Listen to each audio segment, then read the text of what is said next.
Hello friends, Radhe Radhe. भगवान राम का श्री रामचरितमानस में बहुत सुंदर वर्णन हुआ है। उनके पूरे चरित्र का उसमें वर्णन है कि उन्होंने भगवान होकर मनुष्य रूप में जन्म लिया है और मनुष्य की तरह ही उन्होंने सारे कार्य किए हैं। दुख, दर्द, खुशी, सब कुछ वैसे ही किया है। कुछ वो इसलिए किया है कि हर इंसान को समझना चाहिए कि हर किसी के साथ ये घटनाएं होती हैं। तो सुख में ज़्यादा खुश ना हो, घमंड ना आए, और दुख में अत्यंत दुखी ना हो जो परेशान होकर डिप्रेशन में चले जाएं। ऐसे सबको साधारण रहना चाहिए और सबको समान समझना चाहिए। जैसे भगवान राम के लिए प्रजा कितनी सुखी थी, परिवार के जैसी थी, वो सबका ध्यान देते थे, सबका उसी तरीके से पालन करते, हर कोई उनका प्यारा था, पशु पक्षी तक उनके प्यारे थे। इसी प्रकार हर इंसान को उनसे लेना चाहिए उनके गुण, और अपने को उसी के अनुसार चरितार्थ करना चाहिए। और अगर कोई इस रास्ते पे चलेगा, उनको सुनेगा और गुनेगा, तो सच है कि वो एक सही रास्ता पाएगा, और सही रास्ता पाने वाला मंजिल जल्दी पाता है। और जो इधर उधर 10 लोगों की बातें सुन के 10 तरह की बातें करता, वो भटकता है, वो मंजिल नहीं पाता है। वो फिर इधर गया, फिर घूम के उसी रास्ते पे आ जाता है, फिर घूम के। तो ये चक्र है दुनिया का, इससे निकलना है तो हमें अनुसरण करना होगा भगवान का, और उनका अनुसरण करके उन्हीं के भजन में हमें लीन रहना होगा। तो हमें अपने क्रियाकलापों को निपटा के कुछ थोड़ा भगवत भजन में ध्यान लगाना चाहिए, जिसके लिए हमें रामायण अर्थ सहित मिली है सुनने को। रामायण तो बहुत बार सबने पढ़ी है, पर अर्थ के साथ अब मिली है। तो सुनिए आप लोग, उसको सुनिए और गमन सुखाज कठिन जग माही, जो नहीं होई तात तुम पाही। तब गणपति शिव सुमिरि प्रभु, नाई सुर सरी मात। सखा अनुज शिव सहित बन, गमन कीन रघुनाथ। कवन सुखाज कठिन जग माही, जो नहीं होई तात तुम पाही। तब प्रभु श्री रघुनाथ जी, गणेश जी और शिव जी का स्मरण करके तथा गंगा जी को मस्तक नवाकर सखा साथ छोटे भाई लक्ष्मण जी और सीता जी सहित वन को चले। तेई दिन भयउ बिटप तरबासु, लखन सखा सब कीन सुपासु। प्रात प्रात कृत करि रघुराई, तीरथ राजु दीख प्रभु जाई। उस दिन पेड़ के नीचे निवास हुआ। लक्ष्मण जी और सखा बहू ने विश्राम की सब सुव्यवस्था कर दी। प्रभु श्री रामचंद्र जी ने सवेरे प्रातःकाल की सब क्रियाएं करके जाकर तीर्थों के राजा प्रयाग के दर्शन किए। सचिव सत्य श्रद्धा प्रिय नारी, माधव सरिस मीतु हितकारी। चारि पदारथ भरा भंडारू, पुण्य प्रदेश देश अति चारु।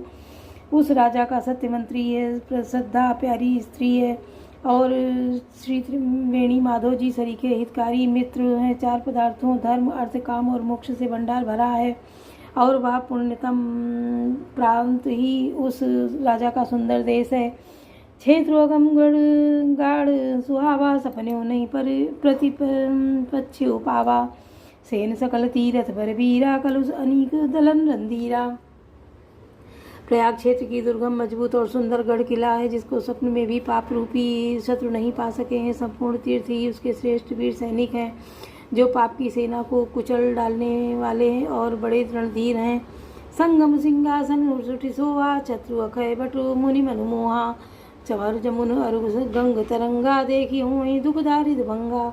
गंगा यमुना और सरस्वती का संगम ही उसका अत्यंत सुशोभित सिंहासन है। अक्षय वट छत्र है, जो मुनियों के भी मन को मोहित कर लेता है। यमुना जी और गंगा जी की तरंगे उसके श्याम और श्वेत चमर है, जिनको देखकर ही दुख और दरिद्रता नष्ट हो जाती है। कवन सुखाज कठिन जग माही, जो नहीं हो हितात तुम पाही। सेवई सुकृति साधु सुचि, पावई सब मन काम। बंदी वेद पुराण गण, काहे विमल गुण ग्राम। कवन सुखाज कठिन जग माही, जो नहीं हो हितात तुम पाही।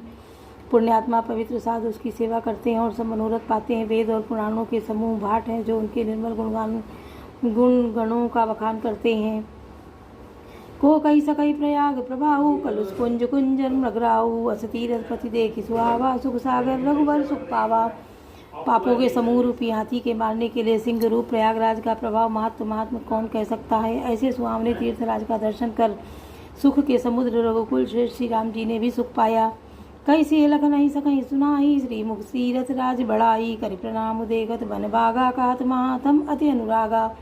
उन्होंने अपने श्रीमुख से सीता जी, लक्ष्मण जी और सखा गो को तीर्थराज की महिमा कहकर सुनाई। तदनंतर प्रणाम करके वन और बगीचों को देखते हुए वे बड़े प्रेम से महात्म कहते हुए यही विधि आई बिलो की बेनी सुमिरत सकल सुमंगल देनी मुदित नाई कीन शिव सेवा पूजी तथा विधि तीरथ देवा।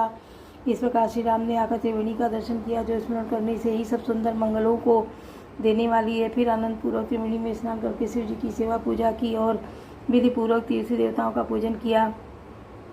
तब प्रभु भरद्वाज पैयाए करत दंडवत मुनि उर लाए मुनि मन मोद न कछु कही जाई ब्रह्मानंद राशि जनु पाई। स्नान पूजन आदि सब करके तब प्रभु श्री राम जी भरद्वाज जी के पास आए। उन्हें दंडवत करते हुए ही मुनि ने हृदय लगा लिया। मुनि के मन का आनंद कुछ कहा नहीं जाता, मानो उन्हें ब्रह्मानंद की राशि मिल गई हो।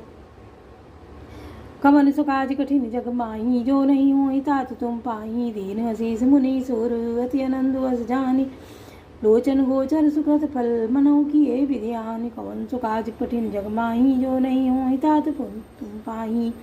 मुनि सर भरद्वाज ने आशीर्वाद दिया। उनके हृदय में ऐसा जानकर अत्यंत आनंद हुआ कि आज विधाता ने श्री सीता जी और लक्ष्मण जी से प्रभु श्री रामचंद्र जी के दर्शन कराकर मानो हमारे संपूर्ण पुण्यों के फल को लाकर आंखों के सामने कर दिया। कुशल प्रश्न करिए आसन दीने पूज प्रेम परिपूर्ण कीने कंदमूल फल अंकुरनी के दिए आन मुनि मनो अमी के। कुशल पूछकर मुनिराज ने उनको आसन दिए और प्रेम सहित पूजन करके उन्हें संतुष्ट कर दिया। फिर मानो अमृत के ही बने हों ऐसे अच्छे अच्छे कंदमूल फल और अंकुर लाकर दिए। सिय लखन जन सहित सुहाए अति रुचि राम मूल फल खाए गए भये विगत श्रम राम सुखारे भरद्वाज मृद वचन उचारे। सीता जी लक्ष्मण जी और सेवक गुराज सहित श्री रामचंद्र जी ने उन सुंदर मूल फलों की बड़ी रुचि के साथ खाया। थकावट दूर होने से श्री रामचंद्र जी सुखी हो गए। तब भरद्वाज जी ने उनके कोमल वचन कहे आज सुफल तप तीरथ त्यागु आज सुफल जप जोग विरागु सफल सकल शुभ साधन साजू राम तुम्हें अवलोकत आजू। हे राम, आपका दर्शन करते ही आज मेरा तप तीर्थ सेवन और त्याग सफल हो गया। आज मेरा जप योग और वैराग्य सफल हो गया। आज मेरे संपूर्ण शुभ साधनों का समुदाय भी सफल हो गया। लाभ अवधि सुख अवधि न दूजी तुमरे दरस आज सब पूजी अब कर कृपा देव वरेहू निज पद सरसिज सहज सनेहू। लाभ की सीमा और सुख की सीमा प्रभु के दर्शन छोड़कर तो दूसरी कोई कुछ भी नहीं है। आपके दर्शन से मेरी सब आशाएं पूर्ण हो गई। अब कृपा करके वह वरदान दीजिए कि आपके चरण कमलों में मेरा स्वाभाविक प्रेम हो। कवन सुकाज कठिन जग माही जो नहीं हो तात तुम पाही करम वचन मन छाणी चलो जब लग जनु न तुम्हार तब लग सुख सपन्यों नहीं किए कोटि उपचार। कवन सुकाज कठिन जग माही जो नहीं हो तात तुम पाही। जब तक कर्म वचन और मन से छल छोड़कर मनुष्य आपका दास नहीं हो जाता तब तक करोड़ों उपाय करने से भी स्वप्न में भी वह सुख नहीं पाता। सुनि मुनि वचन राम सकुचाने भाव भगति आनंद अगाने तब रघुबर मुनि सुजस सुहावा कोटि भांति कई सबई सुनावा। मुनि के वचन सुनकर उनकी भाव भक्ति के कारण आनंद से तप्त हुए भगवान श्री रामचंद्र जी लीला की दृष्टि से सकुचा गए। तब अपने ऐश्वर्य को छिपाते हुए श्री रामचंद्र जी ने भरद्वाज मुनि का सुंदर सुयस करोड़ों अनेकों प्रकार से कहकर सबको सुनाया। सो बड़ सो सब गुण गन गेहू जय मनीष तुम आदर देहू गुण रघुबीर परस्पर नवही वचन अगोचर सुख अनुभवही। उन्होंने कहा, हे मुनीश्वर, जिसको आप आदर दें वही बड़ा है और वही सब गुण समूहों का घर है। इस प्रकार श्री राम जी और मुनि भरद्वाज जी दोनों परस्पर विनम्र हो रहे हैं और अनिर्वचनीय सुख का अनुभव कर रहे हैं। वासुदेव पाई प्रयाग निवासी बटु तापस मुनि सिद्धि उदासी भरद्वाज आश्रम सब आए देखन दशरथ सुवन सुआए। या श्री राम लक्ष्मण और सीता जी के आने की खबर पाकर प्रयाग निवासी ब्रह्मचारी तपस्वी मुनि सिद्ध और उदासी सब श्री दशरथ जी के सुंदर पुत्रों को देखने के लिए भरद्वाज जी के आश्रम पर आए। राम प्रणाम कीन सब काहू मुदित भये लई लोयन लाहू देई असीस परम सुख पाई फिरे सराहत सुंदरताई। श्री रामचंद्र जी ने सब किसी को प्रणाम किया। नेत्रों का लाभ पाकर सब आनंदित हो गए और परम सुख पाकर आशीर्वाद देने लगे। श्री राम जी ने सौंदर्य की सराहना करते हुए वे लौटे। कवन सुकाज कठिन जग माही जो नहीं हो तात तुम पाही राम कीन विश्राम निशे प्रात प्रयाग नहाई चले सहित सिय लखन जन मुदित मुनि सिरुनाई। कवन सुकाज कठिन जग माही जो नहीं हो तात तुम पाही। श्री राम जी ने रात को वहीं विश्राम किया और प्रातःकाल प्रयागराज का स्नान करके और प्रसन्नता के साथ मुनि को सिर नवाकर श्री सीता जी लक्ष्मण जी और सेवक गो के साथ वे चले। राम स प्रेम कयो मुनि पाही नाथ कही हम कही मग जाही मुनि मन भी श्री राम सन गाही सुगम सकल मग तुम कहूँ आई। चलते समय बड़े प्रेम से श्री राम जी ने मुनि से कहा, हे नाथ बताइए अब हम किस मार्ग से जाएं। मुनि मन में हंसकर श्री राम जी को कहते हैं कि आपके लिए सभी मार्ग सुगम है। साथ लागे मुनि शिष्य बुलाए, सुनि मन मुदित पचासक आए। सबनि राम पर प्रेम अपारा, सकल कहाई मगुदी हमारा।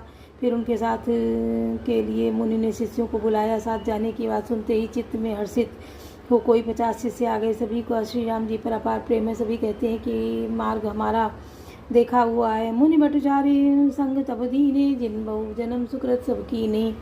करि प्रणाम ऋषि आय सुपाई, प्रमुदित हृदय चले रघुराई। तब मुनि ने चुनकर 4 ब्रह्मचारियों को साथ कर दिया। उन्होंने बहुत जन्मों तक सब सुकृत पुण्य किए थे। श्री रघुनाथ जी प्रणाम कर और ऋषि की आज्ञा पाकर हृदय में बड़े ही आनंदित होकर चले। ग्राम निकट जब निक सही जाई, देखई दरसु नारी नर धाई। होई सनाथ जन्म फल पाई, फिर दुखित मन संग पढ़ाई।